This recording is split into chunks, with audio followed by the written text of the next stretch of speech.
द्वितीय दिन में भी माइक्रोसॉफ्ट सर्भर डाउन रही फल वैश्विक दुनिया अचल हो पड़ी। माइक्रोसॉफ्ट डाउन जो विश्व में ऑनलाइन सेवा प्रभावित होइछि, विशेषकर विमान चलाचल प्रभावित होइछि।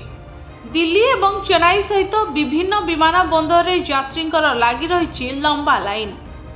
ऑफलाइन बोर्डिंग पास बाहर करुछंती यात्री। सेपटे माइक्रोसॉफ्ट आउटेज प्राय 200 रु अधिक विमान उड़ान रद्द होइछि। केवल इंडिगोर 192 फ्लाइट कैंसल हो सारी।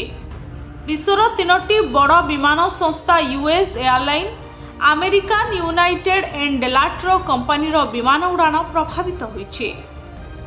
माइक्रोसॉफ्ट पक्षरु कुहाଯାଇଛି अचल हो पड़िथिबा विंडोज ऑपरेटिंग व्यवस्था धीरे धीरे सुधरिबारे लागिछि। एथिपाई आउ किछि समय लागिबो बोली कंपनी कर्तृपक्ष कहछन्ते। ब्यूरो रिपोर्ट, भंजौता न्यूज।